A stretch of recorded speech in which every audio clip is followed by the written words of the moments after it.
dia a todos, tudo bem? Sejam bem-vindos a mais um Acordando o Sol com as Escrituras. Hoje vou compartilhar a leitura de Alma, capítulos 6 e 7 e fazer breves ponderações depois, no fim do vídeo. Antes de começar, eu gostaria de me certificar novamente que vocês já fizeram a oração para iniciar o dia e convidar o Espírito. Quem não fez pode dar uma pausinha e continuar depois. E quem já fez, continue normalmente. Certo, pessoal? Só para convidar o Espírito. Quero ler um hino, o hino número 51, Oração de Graças. Unidos, ó Pai, tuas bênçãos rogamos, a tua vontade nos fazes saber. Dos perseguidores já livres estamos, cantemos louvores por Deus nos valer. Sempre ao nosso lado, Senhor, nosso guia, diriges, comandas, domínios só teus. É nossa vitória desde o primeiro dia, que tua seja a glória, Senhor nosso Deus. Ó Deus triunfante, nós damos-te graças, rogamos que sempre nos dês proteção, que prósperos, fortes e livres nos faças, e poupe-nos da dor e da tribulação. Esse hino, ele agradece, é como uma oração, né? Uma oração que nós fazemos, né? Agradecendo e pedindo. É bem uma oração esse hino, assim, é uma pessoa fazendo uma oração. Certo, pessoal? Então vamos à leitura. Alma, capítulos 6 e 7. O 6 é bem curtinho e o 7 é curtinho também. Então vamos lá. E então aconteceu que, depois de haver acabado de falar ao povo da igreja que estava estabelecida na cidade de Zaraena, a alma ordenou aos sacerdotes e élderes, pela imposição de mãos, segundo a ordem de Deus, para presidirem a igreja e cuidarem dela. E aconteceu que aqueles que não pertenciam à igreja e que se arrependeram de seus pecados foram batizados por causa do arrependimento e recebidos na igreja. E também aconteceu que todos os que pertenciam à igreja e não se arrependeram de suas iniquidades, nem se humilharam perante Deus, refiro-me aos que tinham o coração cheio de orgulho, foram rejeitados e seus nomes apagados, para que seus nomes não fossem contados com os dos justos. E assim começaram a estabelecer a ordem da igreja na cidade de Zaraena. Ora, quiseram que entendesseis que a palavra de Deus era acessível a todos, de modo que a ninguém era negado o privilégio de reunir-se para ouvir a palavra de Deus. Não obstante, foi ordenado aos filhos de Deus que se reunissem frequentemente e que se unissem em jejum e fervorosa oração pelo bem-estar da alma dos que não conheciam a Deus.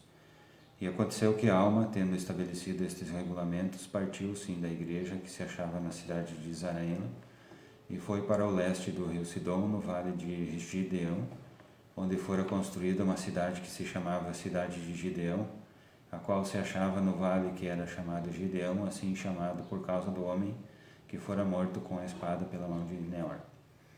E a alma começou a pregar a palavra de Deus à igreja que estava estabelecida no vale de Gideão, segundo a revelação da veracidade da palavra que havia sido proferida por seus pais, e segundo o espírito de profecia que estava nele, conforme o testemunho de Jesus Cristo, Filho de Deus, que viria para redimir seu povo de seus pecados, e a santa ordem pela qual fora chamado, e assim está escrito. Amém. Esse é o capítulo 6 de Alma.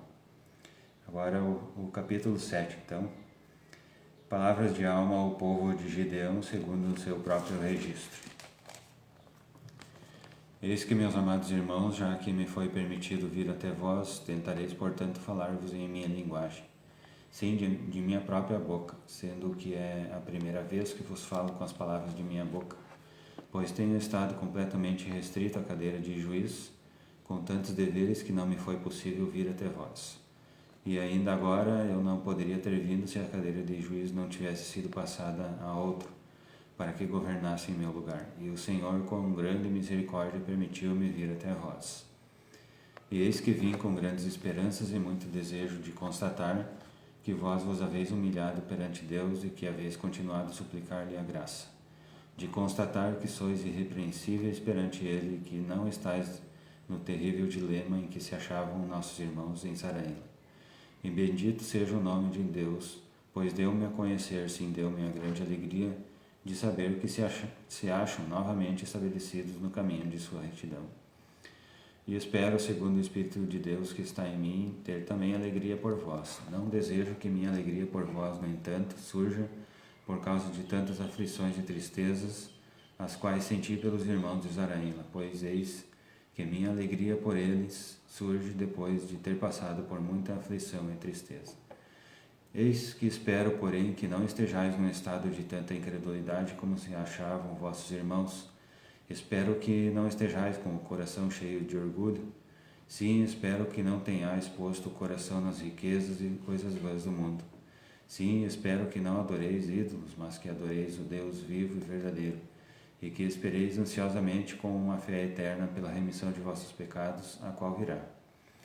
Pois eis que eu vos digo que muitas coisas estão para vir, e eis que há uma coisa mais importante que todas as outras. Pois eis que não está longe o tempo em que o Redentor viverá e estará no meio de seu povo. Eis que não digo que ele ficará convosco no tempo em que habitar seu tabernáculo mortal, pois eis que o Espírito não me disse que tal se daria. Ora, a respeito disso nada sei. Sei, porém, isto, que o Senhor Deus tem poder de fazer todas as coisas que estejam em conformidade com sua palavra. Mas eis que isto o Espírito me disse: clama a este povo, dizendo: arrependei-vos e preparai o caminho do Senhor, e andai em suas veredas que são retas. Pois eis que o reino do céu está próximo, e o Filho de Deus nascerá na face da terra. Não vamos nos perder, tá? Estamos lá no versículo 10, de Alma 7. Eis que nascerá de Maria em Jerusalém, que é a terra de nossos antepassados, sendo ela uma virgem, um vaso precioso escolhido. E uma sombra a envolverá e conceberá pelo poder do Espírito Santo, e dará à luz um filho, sim, o Filho de Deus. E ele seguirá sofrendo dores e aflições e tentações de toda espécie, e isto para que se cumpra a palavra de Deus, que diz que ele tomará sobre si as dores e enfermidades de seu povo. E tomará sobre si a morte para soltar as ligaduras da morte que prendem o seu povo, e tomará sobre si as suas enfermidades, para que se lhe encham de misericórdia as entranhas, segundo a carne, para que saiba, segundo a carne, como socorrer seu povo de acordo com suas enfermidades. Ora, o Espírito sabe todas as coisas. Não obstante, o Filho de Deus padece segundo a carne para tomar sobre si os pecados de seu povo, para apagar-lhes as transgressões, de acordo com seu poder de libertação. E eis que agora este é o testemunho que está em mim. E agora digo que vos deveis arrepender e nascer de novo, porque o Espírito diz que se não nascerdes de novo, não podereis herdar no reino do céu. Vinde, pois, e sede batizados para o arrependimento, a fim de serdes lavados de vosso pecado e terdes fé no Cordeiro de Deus, que tira os pecados do mundo, que é poderoso para salvar e purificar de toda injustiça. Sim, digo-vos, vinde e não temais, e deixai de lado todos os vossos pecados que facilmente vos envolvem, que vos amarram e conduzem à destruição. Sim, adiantai-vos e mostrai a vosso Deus, que desejai arrepender-vos de vossos pecados, e fazer com ele um convênio de guardar seus mandamentos. E testemunhai-lhe isso hoje, entrando nas águas do batismo. E quem quer que isso faça e guarde os mandamentos de Deus de agora em diante, lembrar-se-á de que eu lhe digo, sim, lembrar-se-á de que eu lhe disse que terá a vida eterna, segundo o testemunho do Santo Espírito que em mim testifica. E agora, meus amados irmãos, credes vós nestas coisas? Eis que vos digo que sim, sei que acreditais nelas. E sei que acreditais nelas pela manifestação do Espírito que está em mim. E agora, porque vossa fé é forte a respeito disso, sim, a respeito das coisas que eu disse, grande é minha alegria. Porque, como vos disse desde o princípio, muito desejava que não estivesseis no dilema de vossos irmãos. E eis que verifiquei que meus desejos foram satisfeitos. Porque percebo que estais nas veredas da retidão, percebo que estais no caminho que conduz ao reino de Deus, sim, percebo que estais endireitando as suas veredas. Lá no versículo 20. Percebo que vos foi dado conhecer pelo testemunho de sua palavra, que ele não pode andar por veredas tortuosas, nem se desvia daquilo que disse. Nem há nele sombra de desviar-se da direita para a esquerda, ou seja, daquilo que é certo para aquilo que é errado. Portanto, o seu caminho é um círculo eterno.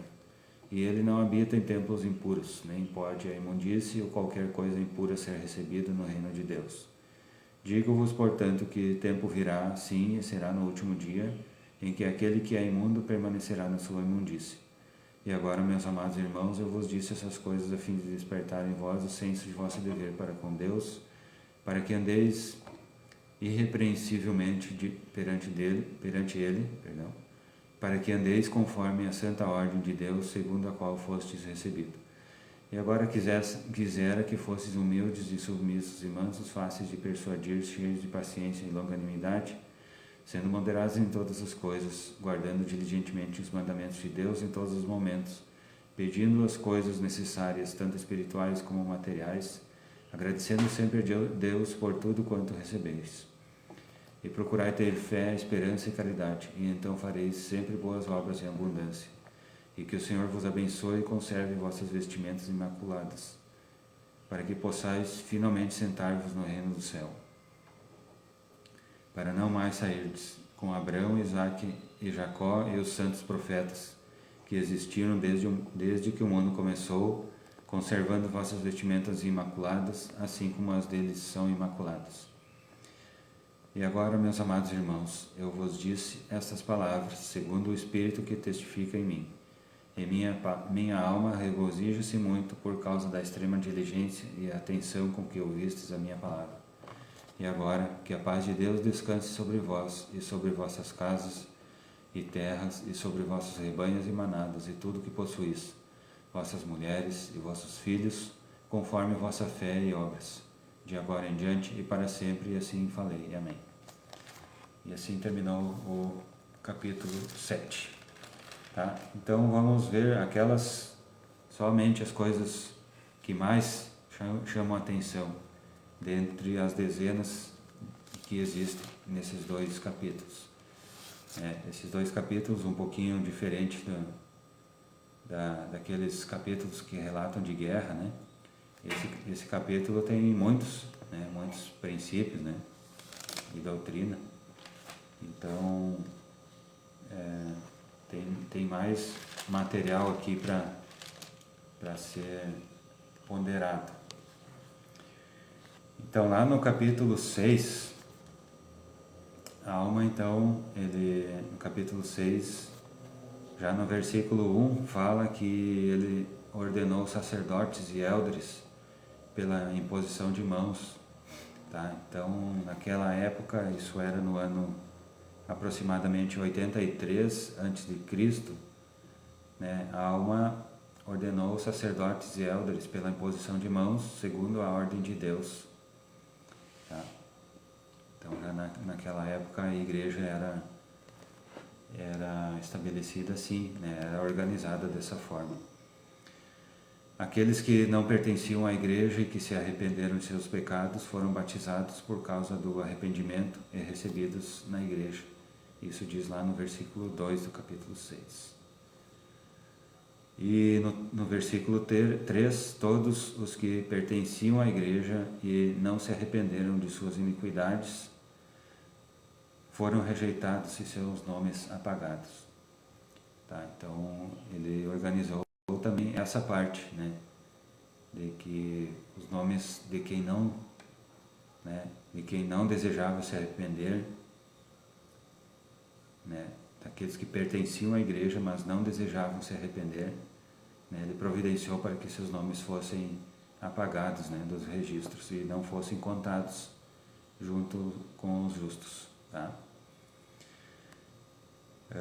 A palavra, no versículo 5, a palavra de Deus era acessível a todos, tá? Então não existia essa história de que eu não sabia, né? Eu não conheço o Evangelho, essas coisas.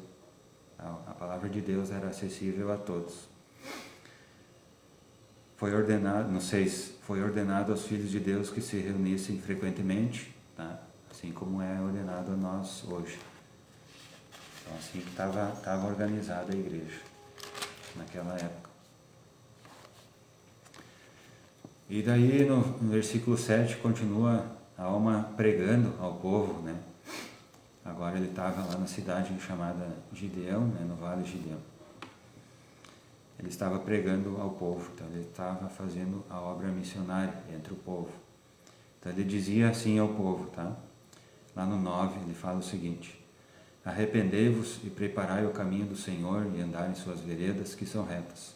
Pois eis que o reino do céu está próximo e o Filho de Deus nascerá na face da terra. Tá? Como o ano aqui era aproximadamente 83 a.C., né? Então Cristo não havia nascido ainda. Então o que os profetas e os missionários pregavam é que o Filho de Deus nasceria na face da terra. Tá? Então eles estavam ali sendo exortados a preparar a terra para que Cristo viesse, né, pela primeira vez. E hoje nós temos esse mandamento, né, esse dever de preparar a terra para que Cristo volte pela segunda vez. É só essa a diferença. No 14, ele continua: vós deveis arrepender e nascer de novo, e sede batizados para o arrependimento, a fim de serdes lavados de vossos pecados. Aí no 15, deixai de lado todos os pecados que facilmente vos envolvem, que vos amarram e conduzem à destruição. E fazer com ele um convênio de guardar seus mandamentos. Tá? É assim o batismo, tá? Que um dia nós fomos batizados, e é assim o que nós fazemos no sacramento, né? Ao invés de nos batizar toda semana, né, nós tomamos o sacramento. Tá? Então é isso que nós fazemos no batismo, né? Na ocasião do batismo. Né? Então nós testificamos que nós nos arrependemos para nascer para uma nova vida. É assim que a gente faz. Deixar de lado os pecados e quais são as consequências desses pecados. Ele já fala no 15. Eles vos amarram e conduzem à destruição. Tá? É isso que o pecado faz. Ele nos amarra e nos conduz à destruição. Então é por isso que nós devemos nos livrar do pecado o quanto antes possível, né? O quanto antes melhor. No 16 ele diz o seguinte: e quem quer que isso faça e guarde os mandamentos de Deus terá vida eterna. Tá? Então é essa a recompensa que nós vamos ter, né? Nós vamos ter a vida eterna se nós deixarmos os pecados e guardar os mandamentos. No versículo 21 ele fala alguma coisa bem interessante. E ele não habita em templos impuros, nem pode a imundície ou qualquer coisa impura ser recebida no reino de Deus. Digo-vos, portanto, que tempo virá assim, e será no último dia, em que aquele que é imundo permanecerá na sua imundície. Tá? Então é isso que nós temos que cuidar. Tá? Não tem como entrar no reino de Deus sendo imundo. Né? Então nós precisamos ter as nossas vestimentas limpas do pecado, né? Através do arrependimento, através do sacrifício expiatório de Jesus Cristo, né? O sacrifício expiatório de Jesus Cristo nos deu essa oportunidade, né? Que nós, nos arrependendo, teremos os nossos pecados apagados. Tá? E aqui no 21 também fala sobre o tempo, né? Que existe um tempo, né? Existe um prazo para que a gente faça isso. aqui diz no último dia, né? Mas para nós qual que vai ser o último dia, né? Para nós é o último dia do nosso período aqui na Terra, né? Um dia ele vai acabar, não se sabe quando, né? E então o que vai acontecer? Aquele que é imundo permanecerá na sua imundície, né? Então vai chegar uma hora que não vai mais ter tempo de se arrepender, né? Não vai chegar uma hora que não vai mais ter tempo de eu tomar essa decisão, não vou mais pecar, né? Vou guardar os mandamentos, né? Então o tempo para nós fazer isso é agora, né? O tempo que nós estamos vivendo aqui nesse momento. E eu sou muito grato ao Pai Celestial por ter essa oportunidade, né? Você já imaginou ser um templo puro? Você já imaginou como que é isso, né? Entrar no reino de Deus, ser um templo puro, né? E poder merecer todas as bênçãos, né? Poder ser co-herdeiro do Pai Celestial, né? No mais alto grau de glória, na exaltação, né? Já imaginou isso? Como é? E eu sou grato ao Pai Celestial, sou grato a Jesus Cristo por isso ser possível. Então, eu compartilho essa leitura e essas breves ponderações sobre os capítulos 6 e 7 de Alma. E isso eu faço em nome de Jesus Cristo. Amém. Então, pessoal, o mesmo exercício de sempre, né? Ler, ponderar, orar e praticar, certo? Para que vocês possam ter as inspirações necessárias para esse dia. E eu também vou procurar aplicar essas coisas que aprendi aqui com esses capítulos, aplicar em minha vida nesse dia. Certo, pessoal? Muito obrigado pela paciência de vocês, obrigado pela diligência em estudar o livro de Mórmon, as Escrituras, certo? E até a próxima. Espero que amanhã possamos nos encontrar de novo no mesmo horário, certo? Tenham um bom dia, que a luz e a companhia do Espírito estejam com vocês. Muito obrigado.